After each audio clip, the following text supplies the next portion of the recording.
Hey guys, 40 here, and before we talk about Conquering Lufenia Episode 9 for Reno's event Lufenia, I do want to give you guys a little bit of things to think about. So first of all, every Lufenia moving forward, starting from Reno's event, is no longer going to be cheesable as far as the Lufenia orb. So you can no longer use evasion buffs, you cannot use Last Stand to avoid it. If that orb counter goes down, you will be wiped out. So that's just something that you got to keep in mind, just in case for those of you that haven't been following the channel, or those of you that are newer to the game and you're not using, for example, JP Forecast to be able to keep up with things. So just something to note that you can no longer cheese the Lufenia orb. The other thing that I do want to point out is that these next three Lufenias, which is the Reno event Lufenia, the Sephiroth LD Burst debut Lufenia, and as well as the Kirin Lost Chapters Lufenia, are going to be three of the toughest Lufenias that we're going to be seeing. And from a lot of JP footage, and if you talk to some JP players, for example, I do play JP, I can tell you right now that these are definitely the three that are really going to require a lot of strategic planning.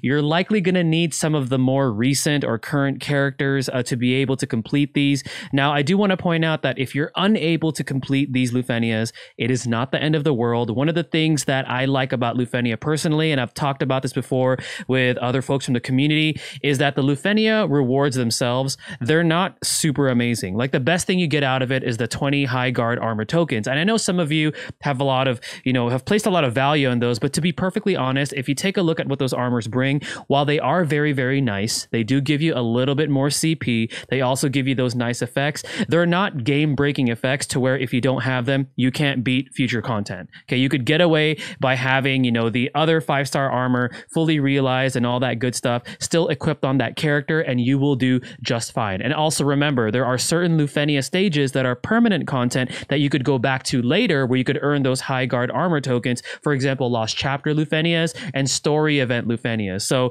it's not the end of the world, guys, if you cannot complete them, because I just want to give you guys, this heads up, because the ones that we're going to be seeing moving forward, they're going to be much harder than what you've seen before. So hopefully that comes across okay. I care about the community. I just want you guys, to be able to have fun with this game and not to worry about some of the more difficult content being a bit too hard or things like that. But anyways, guys, let's go ahead and move forward with my Conquering Lufenia video for Reno's event.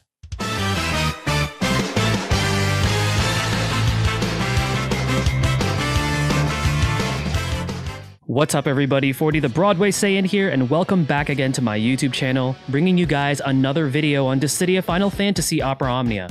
For this video, I have another Conquering Lufenia episode for you guys, this time going over the upcoming Lufenia fight for the Reno event against a pair of Castle Guardians. But before we talk about that, if you guys are brand new to the channel, hit that subscribe button and turn on that notification bell. That way you guys are not missing out on future uploads. And if you guys enjoy what you see on this channel, hit that like button and share this video, as it does help me out.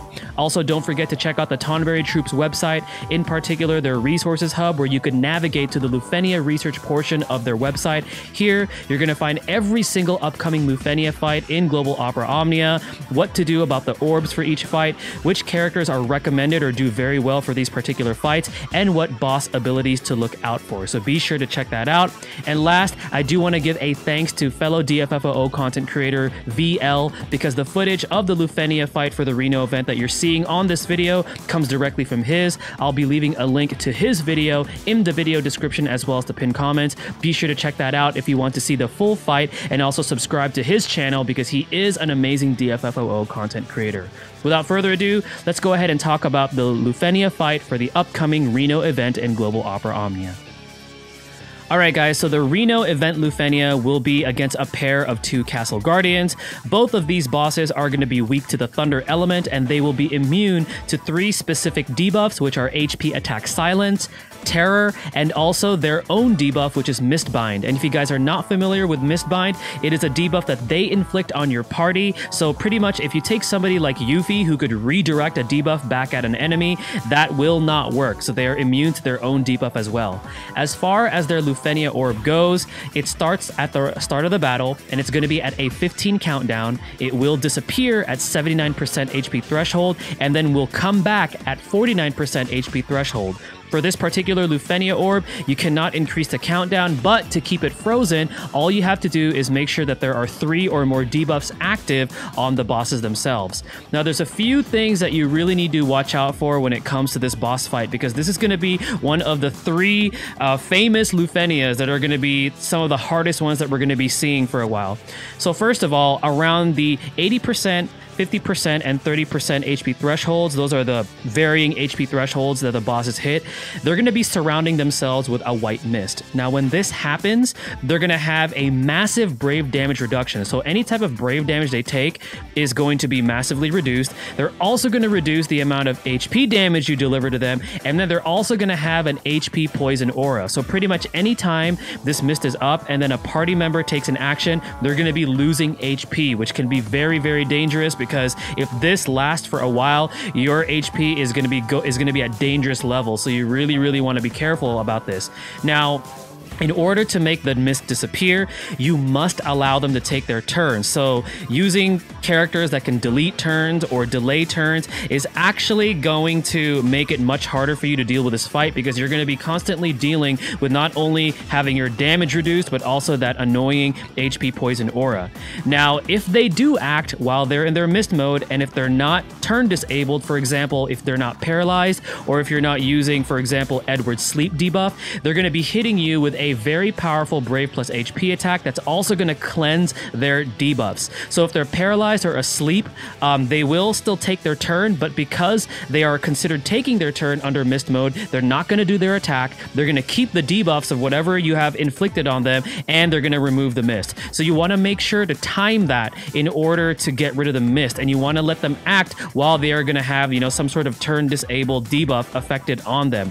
Now, something to note is they do have a recast ability as well, and this recast ability is very similar to the Brave plus HP attack that they use during mist mode. However, it's much more dangerous, because if they do happen to pull this off, they will not only cleanse their debuffs, but they're also going to dispel the party's debuffs themselves, and they're going to hit you with a really powerful attack. So that's something that you definitely want to look out for as well, as far as their recast ability goes. And then you also want to watch out for their Mistbind debuff, because it could really hamper down your party members' performance. So some key characters that you could definitely use for this are going to be Edward, for example, because he uses the sleep debuff, and if you could time it properly, you could actually make it last for a while.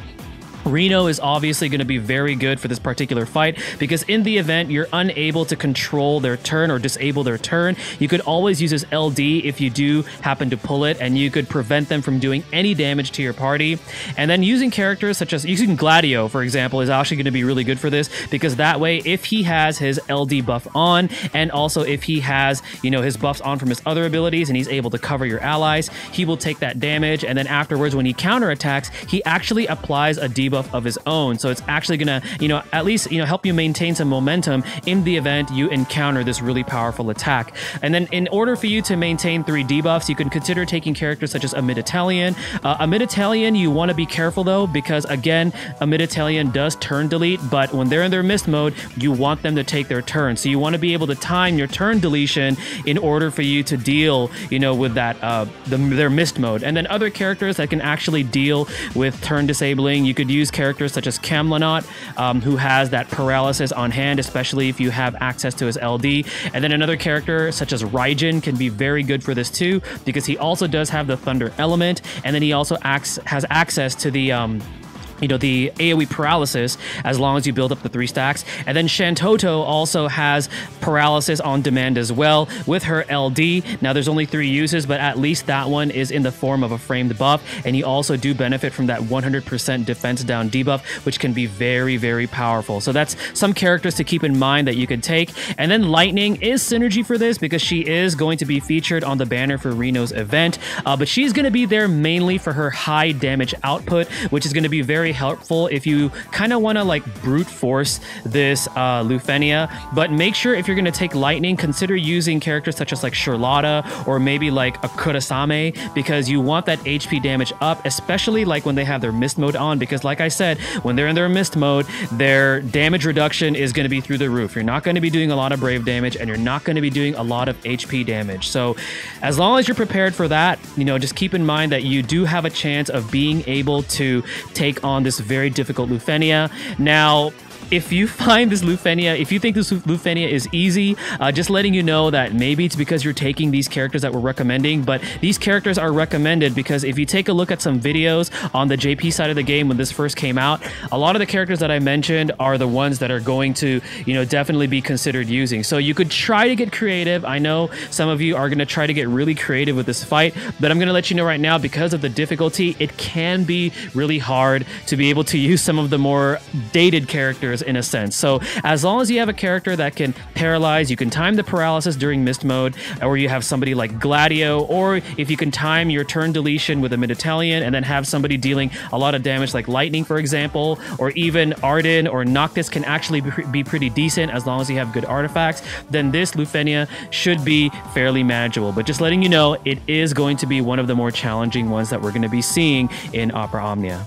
Hopefully this helps you guys prepare for this upcoming Lufenia fight. Again, this one is difficult, so, you know, good luck to you guys. Let me know how you guys do in the comment section below. Thank you again for watching. This is 40 the Broadway Saiyan signing out. Mahal, guys.